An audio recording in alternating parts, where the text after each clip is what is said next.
Students, कैसे हो आप। आज हम आपके स्टैंड 9th मैथ्स 2 का प्रैक्टिस सेट 1.2 स्टार्ट करने वाले हैं।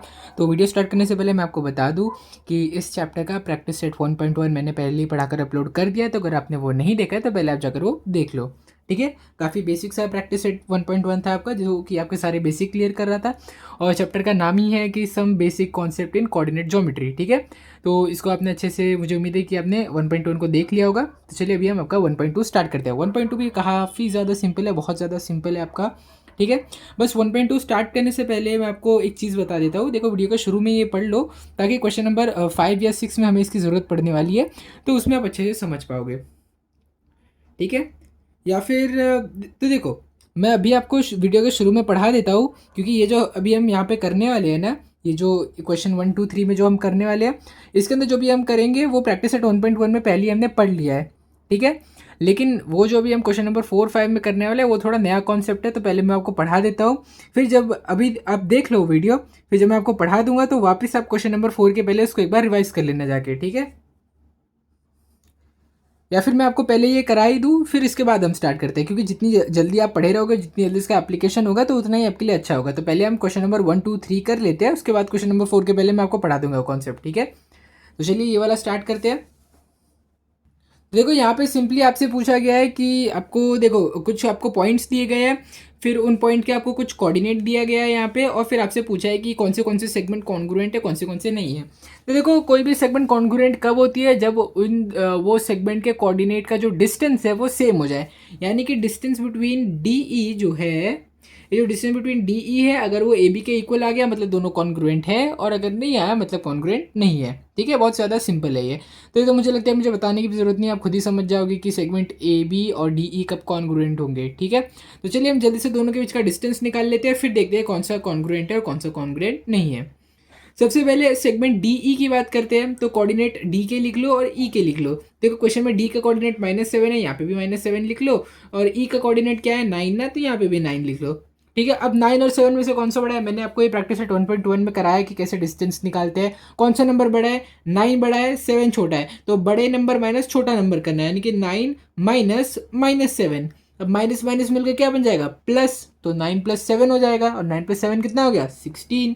देयरफॉर डिस्टेंस बिटवीन डी ई आपको कितना मिला, 16। ठीक है, अब वही तरीके से आप डिस्टेंस, ये जो सेगमेंट ए बी का डिस्टेंस है वो ढूंढ लो। ए के कोऑर्डिनेट क्या है, -3, बी का कोऑर्डिनेट क्या है, +5। अब ज़्यादा बड़ा कौन है, +5 ज़्यादा बड़ा है, सो अब क्या करोगे, यहाँ पे distance between A B is equal to 5 minus of -3, minus minus बन के क्या बनेगा, प्लस, तो 5 + 3 कितना हो जाएगा, 8 हो जाएगा। So therefore distance between A B आपका कितना आ गया, 8 आ गया। ठीक है, तो यहाँ पे हमने दोनों के बीच का डिस्टेंस निकाल लिया। अब देख के बताओ कि क्या ये दोनों डिस्टेंस इक्वल है या नहीं है। तो आपका आंसर आ गया होगा कि ये डिस्टेंस इक्वल नहीं है, ये 16 है, ये 8 है, ये तो डबल हो गया, डी ई तो डबल हो गया ए बी का, है ना। सो देयरफॉर डिस्टेंस इक्वल नहीं है। सो अब आप यहाँ पे क्या लिखोगे, देखो यहाँ कहीं तो जगह है नहीं, आप आपके लिए मैं इसको थोड़ा साइड में कर देता हूँ। ठीक है, अब यहाँ पर आप लिखोगे therefore distance between D E is not equal to distance between A B. So therefore segment D E और and segment A B are not congruent. They are not congruent. ठीक है, तो यहाँ पर ये आपका कंप्लीट हो गया, क्वेश्चन नंबर 1 आपका कंप्लीट हो गया। अब इसको नोट कर लो, फिर हम क्वेश्चन नंबर 2 स्टार्ट करते हैं। ठीक है, अब क्वेश्चन नंबर 2 में आपको क्या दिया गया, segment B C and segment A D आपको ढूंढना है। तो हम यहाँ पे लिख लेते हैं segment B C and segment A D. पहले आप सेगमेंट बी सी को देखो। ठीक है, बी का कोऑर्डिनेट क्या है, 5, और सी का कोऑर्डिनेट क्या है, 2। सो 5 और 2। अब सेगमेंट ए डी में भी आप पहले आप कोऑर्डिनेट चेक कर लो कि दोनों का कोऑर्डिनेट आपने सही लिखे है कि नहीं। अब पॉइंट ए का कोऑर्डिनेट -3 है, और पॉइंट डी का कोऑर्डिनेट क्या है, वो -7। ठीक है, अब यहाँ पे आपको क्या लिखना है, सिंस 5 इज ग्रेटर देन 2, 5 2 से बड़ा है, तो आप 5 - 2 करोगे, जो कि क्या हो जाएगा, 3 हो जाएगा। अब यहीं पर आप देखोगे तो -3 इज ग्रेटर देन -7, सो -3 में से आप 7 को माइनस करो, -7 को माइनस करोगे तो अंदर क्या हो जाएगा, प्लस हो जाएगा, -3 + 7, -3 + 7 क्या होता है, वो होता है +4। ठीक है। तो अब यहाँ पे बी सी और ए डी का भी आपको डिस्टेंस मिल गया और आपको क्या दिख रहा है कि दोनों इक्वल नहीं है ना, एक 3 है और एक 4 है। तो आप यहाँ पर भी क्या लिखोगे, therefore distance between B E जो है that is, sorry B E नहीं B C, BC is not equal to distance between AD. So therefore यहाँ पे क्या आ जाएगा आपका, segment BC and segment AD are not congruent. They are not congruent. ठीक है। तो ये हो गया आपका क्वेश्चन नंबर 2। अब करते हैं आपका क्वेश्चन नंबर 3। क्वेश्चन नंबर 3 में आपको क्या दिया गया है, क्वेश्चन नंबर 3 में आपसे पूछा गया distance between BE and segment AD, ये दोनों के बीच का आपको डिस्टेंस ढूंढना है। सो BE और AD को आप यहाँ पे लिख लो। AD का कोऑर्डिनेट तो पहले से ही हमें पता है ना, -3 है, -7 है। यहाँ पे अभी अभी तो देखो, यहाँ पे अभी अभी हमने वही सॉल्व किया है। सो ये पूरा आपका यहाँ पे हो जाएगा कॉपी पेस्ट, -3 ग्रेटर देन -7 है, देयरफॉर वही सेम चीज़ करने के बाद आपका यहाँ पे +4 आ जाएगा। अब जो BE है वो हमने नहीं ढूंढा था, तो BE हम ढूंढ लेते हैं यहाँ पे। BE में B के कोऑर्डिनेट तो आपको पता है वो 5 था, और E का भी कोऑर्डिनेट हमें पता है क्योंकि हमने क्वेश्चन नंबर 1 में E का कोऑर्डिनेट ढूंढना था ना, DE, E का कोऑर्डिनेट क्या था, 9 था, है ना। देयरफॉर 9 इज ग्रेटर देन 5, सो 9 - 5 यहाँ पे हो जाएगा, है ना। 9 - 5 कितना हो जाएगा, 4। सो डिस्टेंस बिटवीन BE भी 4 आया और डिस्टेंस बिटवीन AD भी 4 आया। सो देयरफॉर आप यहाँ पे क्या लिखोगे, therefore distance between BE is equal to distance between AD। So therefore क्या लिखोगे आप यहाँ पे, सेगमेंट BE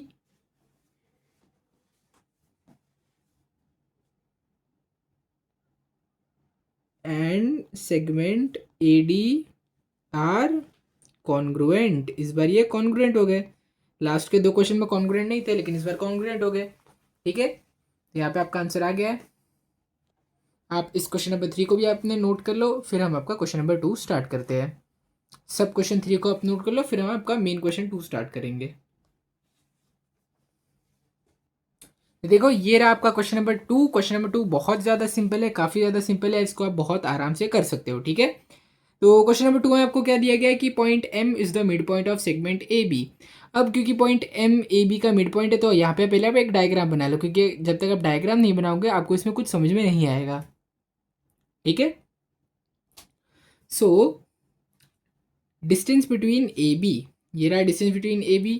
ठीक है, अब आपको क्या बोला गया कि M मिड पॉइंट है, तो आप M को बीच में ड्रॉ कर लो, है ना। तो इससे देखो, इससे आपको एकदम क्लियर हो गया। वरना अगर आप खाली क्वेश्चन पढ़ोगे ना कि AB 8 है, AM की लेंथ क्या है, M मिड पॉइंट है, इसमें आपको कुछ भी नहीं समझेगा। जब आप एक पूरा का पूरा डायग्राम बना लोगे, बहुत क्लियर हो जाएगा कि आपको क्या ढूंढना है।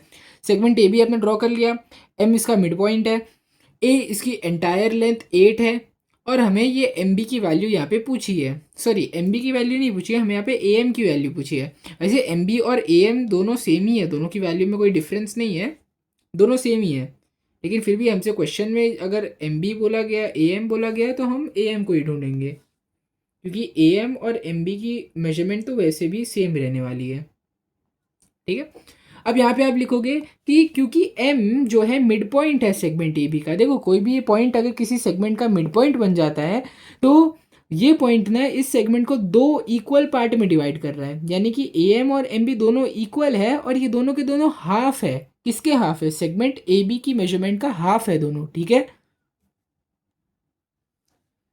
सो देयरफॉर जो AM है that is half of length AB। ठीक है, ये जो AM है that is half of length AB। अब लेंथ AB की वैल्यू तो आपको पता है 8 है, और हाफ से मल्टीप्लाई कर दोगे तो आंसर क्या आ जाएगा, 4 यूनिट्स, है ना। काफ़ी सिंपल था ये। Therefore distance between AM is equal to 4 units. ठीक है, लेंथ AM यहाँ पे आपको मिल गई। काफ़ी ज़्यादा सिंपल क्वेश्चन था, अब इसको अच्छे से कर लो, फिर आपका क्वेश्चन नंबर 3 करते हैं। तो देखो क्वेश्चन नंबर 3 भी आपका सेम वही कॉन्सेप्ट, काफ़ी ज़्यादा सिंपल है। बस फ़र्क इतना है कि इसमें आपको पूरे सेगमेंट की मेजरमेंट दी गई थी और आपसे हाफ लेंथ की मेजरमेंट पूछी थी। यहाँ पर क्या है कि हाफ लेंथ की मेजरमेंट पूछी है, पूरे सेगमेंट की लेंथ आपसे पूछी गई है। तो ये भी काफ़ी ज़्यादा आसान है, चलो इसको भी कर लेते हैं। तो अब क्वेश्चन में वो क्या बोला गया था कि एक सेगमेंट CD है, तो आप बिना टाइम वेस्ट किए एक सेगमेंट CD यहाँ पे बना लो, और इसके बाद आपसे क्या बोला गया है कि जो सी पी है इसमें पी मिड पॉइंट है ना, तो पी को भी आप बना लो मिड पॉइंट। आपसे बोला गया कि सी पी 2.5 है, तो यहाँ पे भी आप 2.5 लिख दो। और आपसे पूछा गया है कि सी डी की मेजरमेंट क्या होगी। तो देखो, क्योंकि पी जो है वो आपका मिड पॉइंट है सेगमेंट सी डी का, देयर फोर सी पी, ये जो सी पी की वैल्यू है ये हाफ हो जाएगी पूरे के पूरे लेंथ सी डी की।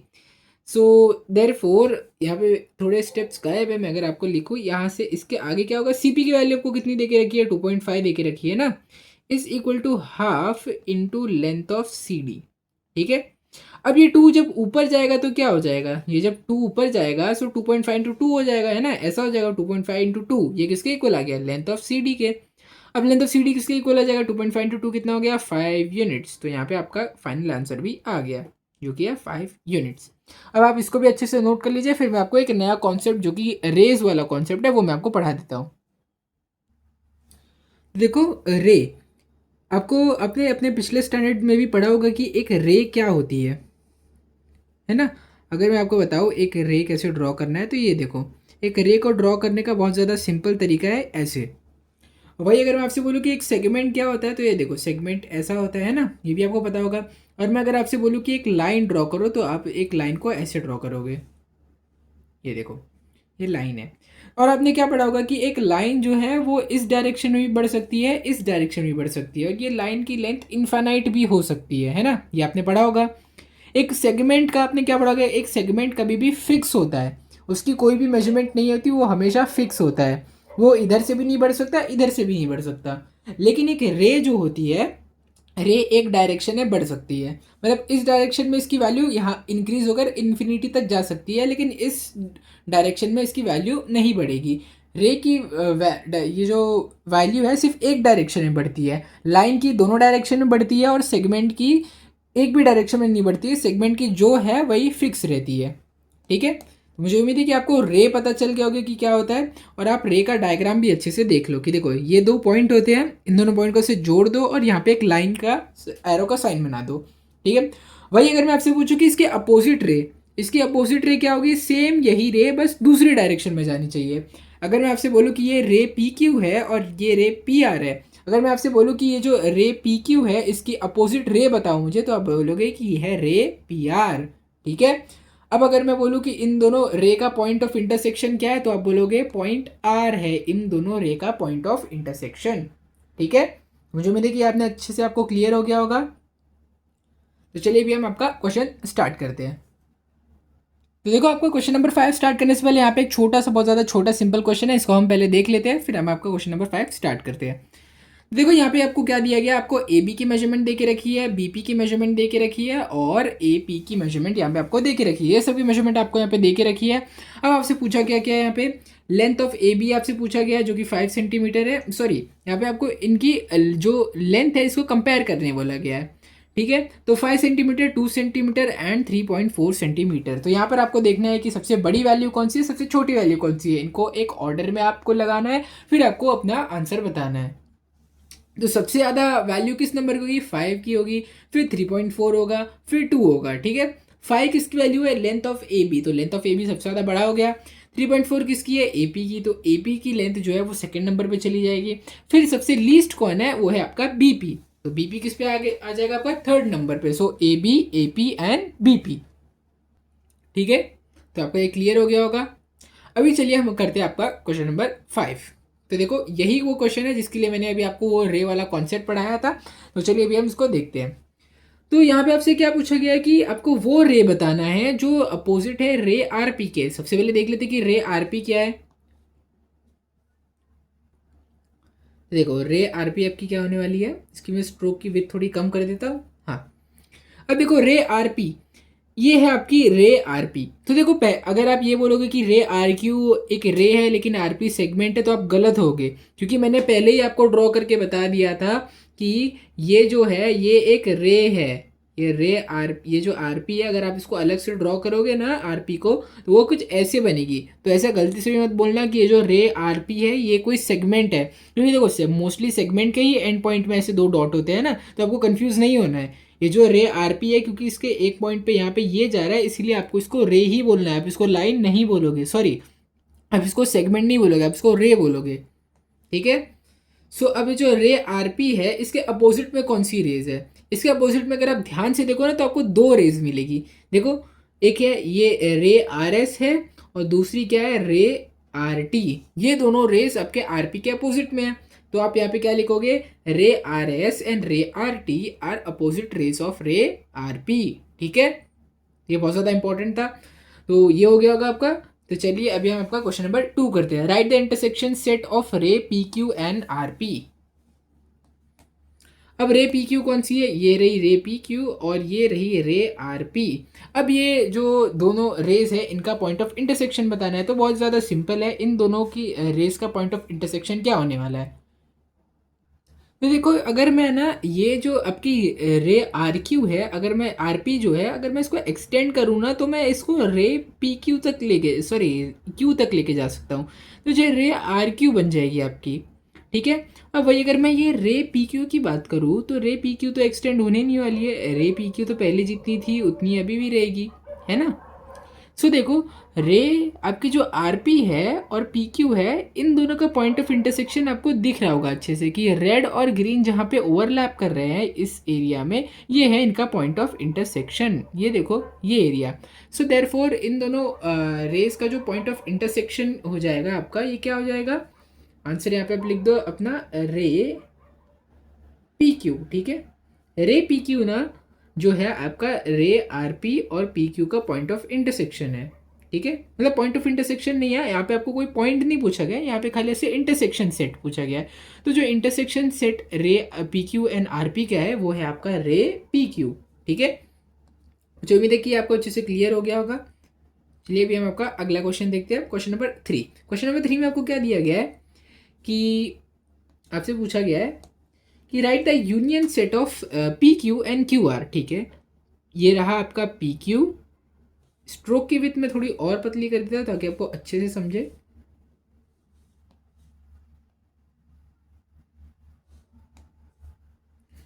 ये देखो क्या बोला है आपको, union set of P Q. ये रहा आपका पी क्यू और क्या बोला गया है आपसे, क्यू आर। पी क्यू और क्यू आर। ठीक है, अब ये दोनों का इंटरसेक्शन सेट आपसे पूछा, सॉरी यूनियन सेट पूछा गया। यूनियन सेट इन दोनों का कौन सा सेट हो जाएगा? देखो, रे कोई भी ये जो सेगमेंट आपका पी क्यू है, इस segment P Q and segment Q are, ये जो है पी क्यू और क्यू आर है, इनका यूनियन सेट क्या होगा? तो देखो, हाँ, यहाँ पे पी क्यू है आपका, ये आपका पी क्यू है और ये क्यू आर है। तो आपको एक ऐसा यहाँ पे सेगमेंट चूज़ करना है, कोई भी यूनियन सेट चूज़ करना है जिसके अंदर पी क्यू और क्यू आर दोनों आ जाए। तो अगर आप थोड़ा ध्यान से देखोगे तो आपको मालूम पड़ेगा कि ये जो क्यू आर है, ये जो क्यू आर है इसके अंदर दोनों ही आ रहे हैं। क्यू आर तो खुद के अंदर आ ही रहा है, साथ ही साथ अपने अंदर ये पी क्यू को भी ले रहा है ना। तो इनका यूनियन क्या है, क्यू आर और पी क्यू का अगर आप यूनियन कर दोगे ना तो आपको क्यू आर ही मिलने वाला है, क्योंकि क्यू आर के अंदर ही पी क्यू भी आ रहा है और वही क्यू आर के अंदर आपका क्यू आर भी आ रहा है ना। क्यू आर खुद को तो अपने अंदर लाएगा ही ना, साथ ही साथ पी क्यू भी इसके अंदर है, ये देखो। तो यहाँ पर आपका आंसर क्या हो जाएगा यूनियन सेट का? ठीक है, तो यहाँ पे आपको कंफ्यूज नहीं होना है, इसका आंसर आपका क्या हो जाएगा? आपका आंसर हो जाएगा सेगमेंट क्यू आर, है ना। यूनियन सेट जो पी क्यू और आपका क्यू आर का है वो आपका क्यू आर ही रह जाएगा। तो इसीलिए आपको कंफ्यूज नहीं होना है कि P Q R Q R में क्यू आर ही कहाँ से हो गया। मैंने आपको यहाँ पे दिखाया है क्यू आर कैसे हो गया, क्योंकि क्यू आर के अंदर ही तो पी क्यू भी आ रहा है यहाँ पे, है ना। सो इसीलिए ये जो सेगमेंट है ये इनका इंटरसेक्शन सेगमेंट है, सॉरी यूनियन सेगमेंट है। ठीक है, अब इसको भी नोट कर लो। अभी हम करते हैं आपका क्वेश्चन नंबर 4। क्वेश्चन नंबर 4 में क्या बोला गया है कि state the rays of which segment Q R is a subset. अब सेगमेंट क्यू आर किसका सबसेट है? देखो, सबसेट आपने पढ़ा होगा ना, मैंने आपको बताया था कि सेट के अंदर क्या होते हैं, सबसेट होते हैं। एक जो भी कोई भी सेट होता है अगर उसके अंदर मल्टीपल सेट हो जाएंगे तो हम क्या बोलेंगे कि वो सेट जो छोटे छोटे सेट है एक बड़े सेट के सबसेट है। सो सेम वही तरीके से कि एक बड़ी सी रे, एक बड़ी सी सेगमेंट होगी, है ना, एक बड़ी सी रे होगी जिसका एक सबसेट यानी जिसका एक पार्ट क्या होगा आपका सेगमेंट क्यू आर। अब हमें वो सारी रेस ढूंढनी है जिसका सेगमेंट आपका, जिसका सबसेट क्यू आर है ना, वो सारी रेस जिसके अंदर क्यू आर इंक्लूड होगी। तो क्यू आर को पहले आप यहाँ पे हाईलाइट कर लो, ये है आपका सेगमेंट क्यू आर। अब वो सारी की सारी रेस बता दो जिसके अंदर ये आपका सेगमेंट क्यू आर आएगा। ठीक है, तो इसका आंसर हो जाएगा आपका सबसे पहले। तो देखो क्यू आर किसका सबसेट है, सबसे पहले क्यू आर तो खुद का ही एक सबसेट है ना, तो यहाँ पे आपका सबसे पहला आंसर क्या जाएगा, सबसे पहला आंसर आपका जाएगा क्यू आर, क्योंकि क्यू आर खुद का ही तो सबसेट है ना। सो देयरफॉर यहाँ पे आप क्या लिखोगे,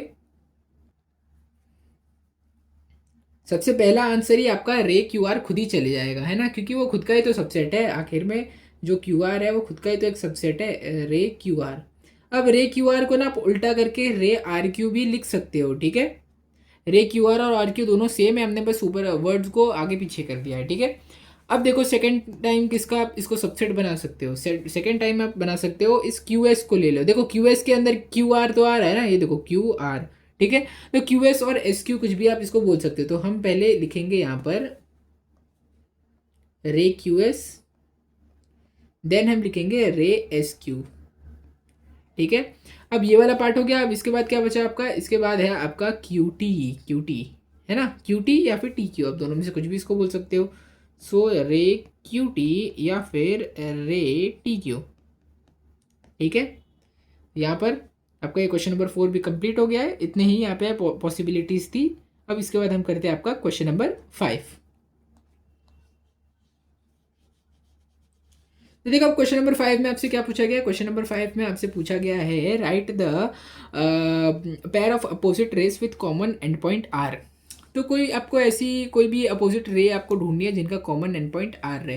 तो देखो सबसे पहली रे जिसका कॉमन एंड पॉइंट आर रहे, ये देखो आर पी और आर एस।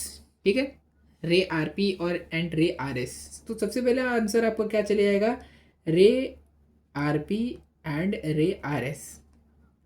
अब क्यों, क्यों ये आंसर है, क्योंकि देखो आरपी यहाँ से शुरू हो रहा है यहाँ पे ख़त्म हो रहा है, आर एस भी यहाँ से शुरू हो रहा है यहाँ से ख़त्म हो रहा है, और ये कोई भी पॉइंट जो होता है ये किसी भी रे का एंड पॉइंट होता है, क्योंकि रे इस पॉइंट से ज़्यादा एक्सटेंड तो होती नहीं। हाँ, ये जो आर पी है राइट डायरेक्शन में एक्सटेंड होगी, लेकिन लेफ्ट डायरेक्शन में नहीं होगी। वही अगर आप ये रे आर एस को देखोगे तो एरो वाली साइड एक्सटेंड होगी, लेकिन अपने राइट साइड एक्सटेंड नहीं होगी, यानी कि ये दोनों रेस का एंड पॉइंट है।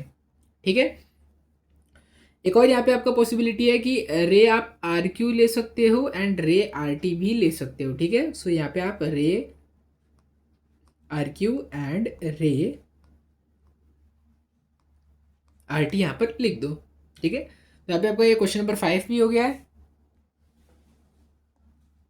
तो देखो अब यहाँ पे आपसे क्या पूछा गया, क्वेश्चन नंबर 6 में क्या पूछा गया, क्वेश्चन नंबर 6 में आपसे पूछा गया बस कोई भी आपको दो रेस लिखनी है जिनका कॉमन एंड पॉइंट आपका एस रहेगा। ठीक है, ये तो काफ़ी ज़्यादा आसान है।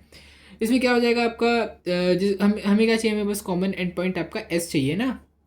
तो देखो यहाँ पे मैं आपको दो आंसर बताऊंगा, लेकिन यहाँ पे मल्टीपल आंसर पॉसिबल है ना।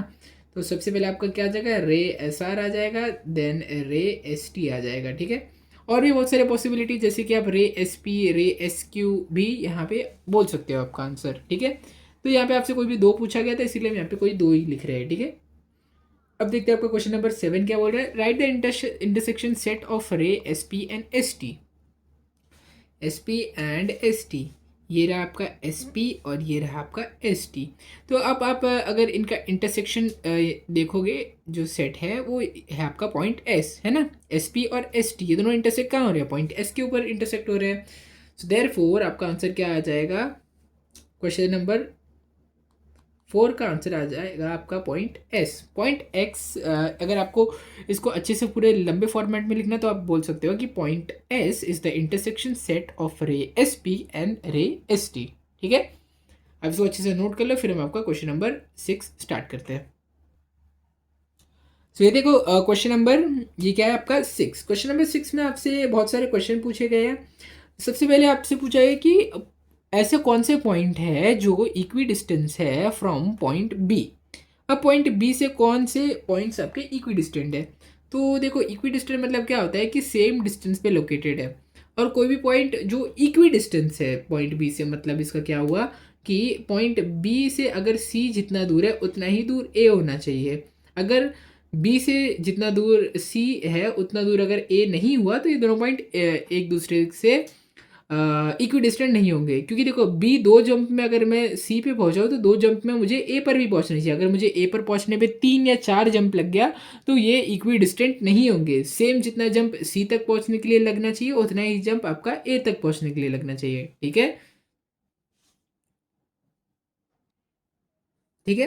तो देखो यहाँ पर सबसे बहुत ज़्यादा स्पेशल ट्रिक है मेरे पास आप लोग के लिए, आप इसको एकदम आराम से यूज़ कर सकते हो, एकदम जल्दी आपका आंसर भी आ जाएगा, आपका एग्जाम में टाइम भी बच जाएगा। सिंपली आपको बी पर बस अपनी एक पेन रखनी है और जंपिंग करते जाओ जब तक आपको एक पॉइंट नहीं मिलता। पहला जंप, दूसरा जंप, मिल गया आपको एक पॉइंट, है ना। 2 जंप मारा यानी कि डिस्टेंस बिटवीन बी सी कितना हो गया, 2 हो गया। अब वही लेफ्ट में वही काम शुरू करो, एक जंप 2 जंप, ठीक है। ये 2 जंप के बाद आपको यहाँ पे ए बी मिल गया। सो यहाँ से हम क्या बोल सकते हैं, डिस्टेंस बिटवीन ए बी जो है वो इक्वल है, किसके इक्वल है, डिस्टेंस बिटवीन बी सी के, and that is equal to 2, है ना। 2 जंप लगा ना। सो आपका यहाँ पे फाइनल आंसर क्या बनेगा, therefore points A and B, sorry point A and C are equidistant. किस, कहाँ से equidistant, from point B.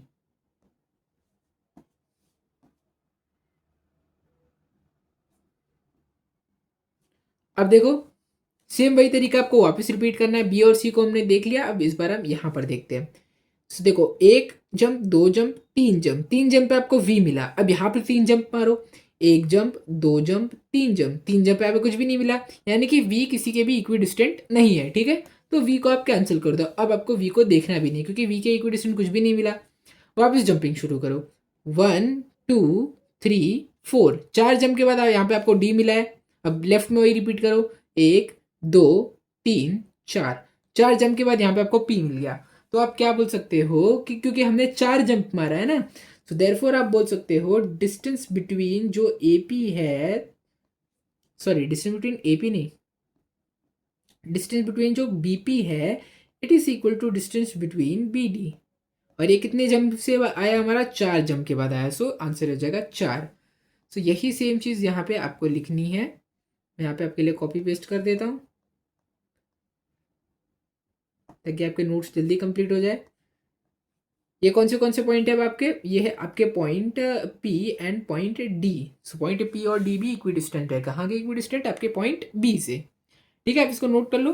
फिर अभी हमें यही सेम चीज़ क्वेश्चन ये जो है आपका क्यू के लिए करनी है, जो पॉइंट क्यू है आपका, ठीक है। तो देखो अब नेक्स्ट क्वेश्चन में आपसे पूछा गया है जो पॉइंट जो कि इक्वी डिस्टेंट है आपके पॉइंट क्यू के, पॉइंट क्यू से कौन कौन इक्वी डिस्टेंट है ये अभी आपको यहाँ पे लिखना है। सो अब पॉइंट क्यू के ऊपर अपनी पेन रखो, यहाँ पर एक जंप मारा तो आपको एल मिल गया, अब लेफ्ट में भी एक जंप मारो तो आपको यू मिल गया। अब दोनों ही एक एक जंप में मिल गया, यानी कि दोनों की इक्वी डिस्टेंट है ना। So therefore distance between Q U is equal to distance between Q L which is equal to 1 unit, क्योंकि हमने एक ही जंप मारा ना हर साइड। देयरफॉर पॉइंट यू और point L are equidistant from point Q, ठीक है। अब इसको हटा दो। अब यहाँ पे आपको यू को और एल को नहीं देखना है क्योंकि इनका काम हमारा खत्म हो गया है। अब वापस से आपको जंपिंग करनी है, एक जंप, 2 जंप, 2 जंप पे अब यहाँ पे आपको पी मिल गया है, ठीक है। अब यहाँ पर भी 2 जंप मारो, एक जंप, 2 जंप, 2 जंप पे यहाँ पे आपको आर मिल गया है। सो देयरफॉर पी और आर दोनों क्योंकि आपको 2 ही जंप में मिला है, आपका आंसर यहाँ पे क्या आ जाएगा, डिस्टेंस बिटवीन आपका क्यू पी जो है it is equal to distance between Q R. और ये कितना यूनिट हो जाएगा, ये हो जाएगा आपका 2 यूनिट। 2 यूनिट क्यों होगा, क्योंकि हमने 2 जंप मारा है यहाँ पे, ठीक है। तो देखो therefore points P and point R are equidistant from point Q, ठीक है। अब देखो आगे नेक्स्ट पॉसिबिलिटी देखने का चांस ही नहीं है, क्योंकि यहाँ पर अगर आप देखो एक जंप, 2 जंप, 3 जंप, तीसरा जंप मारोगे तो भी यहाँ पे आगे ए बी सब कुछ है, लेकिन यहाँ पे तो 2 जंप में खत्म हो रहा है ना, इसके आगे तो कोई पॉइंट ही नहीं बचेगा। सो यहाँ पे कंपैरिजन करना ही बेकार है, इसीलिए खाली आपका आंसर यहीं तक था। अब इसको नोट कर लो, फिर हम आपका क्वेश्चन नंबर 6 का सब क्वेश्चन 3 स्टार्ट करते हैं।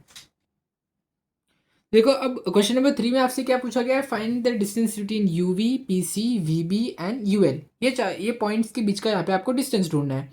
अब क्योंकि ये क्वेश्चन हमने बहुत बार कर लिया है, इसीलिए इसका जो पैटर्न है वो मैंने पहले ही आपके लिए यहाँ पर लिख लिया है, ठीक है, सारे क्वेश्चंस के लिए। अभी हम इसको सीधा सीधा लिख के बस सॉल्व करेंगे। चलिए इसको भी हम सॉल्व करते हैं फिर।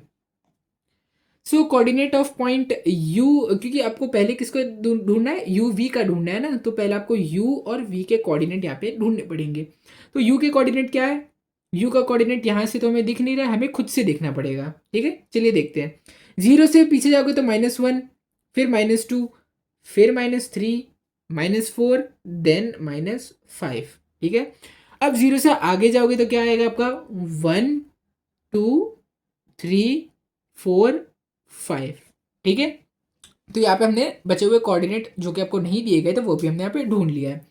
अब u का कोऑर्डिनेट यहाँ पे क्या आ जाएगा, u का कोऑर्डिनेट हो जाएगा -5, v का कोऑर्डिनेट क्या हो जाएगा 5, है ना, यहाँ पे 5 है ना। सो बिकॉज ये जो +5 है ये -5 से ग्रेटर है, डिस्टेंस बिटवीन यू वी कितना हो जाएगा, distance between U V would be equal to 5 -5। अब ये कितना हो जाएगा, ये हो जाएगा आपका 5 + 5, 5 + 5 कितना हो जाएगा 10 units. So distance between U V आपका कितना आ गया, ये आ गया आपका 10 यूनिट्स। ठीक है, अब सेम ही तरीके से क्वेश्चन नंबर 2 देखते हैं। क्वेश्चन नंबर 2 में क्या हो जाएगा, P C, coordinate of point P और point C, point P point C. Point P का कोऑर्डिनेट क्या है आपका, पॉइंट पी का कोऑर्डिनेट है आपका -2, पॉइंट सी का कोऑर्डिनेट क्या है +4। अब क्योंकि +4 आपका -2 से बड़ा है, देयरफॉर जो पी सी के बीच का जो डिस्टेंस हो जाएगा that would be equal to 4 -2 is equal to 4 + 2, क्योंकि माइनस माइनस प्लस हो जाएगा ना, so that therefore it is equal to 6 units. 6 units क्या है, distance between point P C, distance between point P C आपको कितना यूनिट है, 6 unit है। ठीक है, इसको मैं रेड से अंडरलाइन भी कर देता हूँ ताकि आपको फाइनल आंसर एकदम क्लियरली दिखे कि फाइनल आंसर ये है आपका। ठीक है, अब यहाँ पे आपको क्या ढूंढना है, distance between point V B आपको ढूंढना है, point V and point B. इसको भी हम थोड़ा अलग कलर से लिखते हैं। ठीक है, वी बी के बीच का इस बार आपको डिस्टेंस ढूंढना है। सो वी का कोऑर्डिनेट क्या है +5, बी का कोऑर्डिनेट क्या है +2। So this is +5, this is +2। क्योंकि 5 is greater than 2, distance between V B कितना हो जाएगा, that would be equal to 5 - 2, 5 - 2 कितना हो गया 3 हो गया। ठीक है, therefore distance between V B कितना आपका हो जाएगा 3 हो जाएगा। ठीक है, अब लास्ट है आपका क्वेश्चन नंबर 4। क्वेश्चन नंबर 4 क्या है, डिस्टेंस बिटवीन यू एल। ठीक है, यू का कोऑर्डिनेट क्या हो जाएगा आपका, यू का कोऑर्डिनेट तो -5 है ही, हमने पहले ही ढूंढ लिया था। एल का कोऑर्डिनेट है -3। ठीक है, सो -5 एंड -3, क्योंकि -3 is greater than -5, so distance between U L कितना हो जाएगा, that would be equal to -3 -5।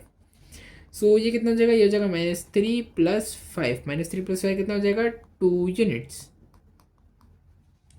ठीक है, therefore distance between U L कितना हो जाएगा आपका, ये हो जाएगा आपका 2 यूनिट्स के इक्वल। तो यही सब आपसे पूछा गया था क्वेश्चन में, इन चारों पॉइंट्स में जो भी इनके बीच का डिस्टेंस है वो आपसे पूछा गया था। तो यहाँ पे हमने आपका क्वेश्चन नंबर 3 भी कर लिया है, और इसी के साथ साथ ये आपका लास्ट क्वेश्चन था। ठीक है, प्रैक्टिस सेट 1.2 मैक्स 2 का ये था आपका लास्ट क्वेश्चन। इसी के साथ हमारा प्रैक्टिस सेट 1.2 पूरा कंप्लीट हो चुका है। काफ़ी ज़्यादा सिंपल और आसान प्रैक्टिस सेट था। मैंने भी इसको जितना इजी हो सके उतना इजी तरीके से आपको समझाने का ट्राई किया है। तो मुझे उम्मीद है कि आपको ये पूरा का पूरा प्रैक्टिस सेट 1.2 बहुत अच्छे से समझा होगा और आपके मन में कोई भी डाउट नहीं रहा होगा।